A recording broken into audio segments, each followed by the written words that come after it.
شو هاي؟ قريب هون. قريب ايش؟ قريب شوكولا. طيب شو ولا شو؟ يلا. هو ما اخذت لك من هذا؟ هو اخذت لك هو ولا شو؟ كده ضميرك.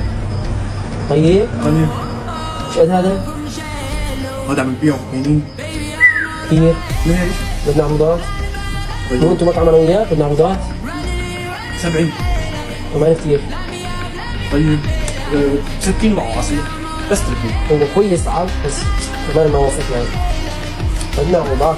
طيب مع العصير كمان تشرب مي و50 ليره الله يوفقك بس 30. اذا 50 ليره استبينا حط لي على الطاوله جايه. 50 ليره بس. بعد ما حددونا احد من الزباين قررنا نعمل لكم عرض. العرض اللي هو وافل او قريب مع عصير وانيس مي على الطاوله فقط 50 ليره. قريب هاي وافل. العرض بيبدا من الساعه 1 الظهر حتى 6 المساء. بينتهي العرض الخميس الجاي. اهلا وسهلا بكم.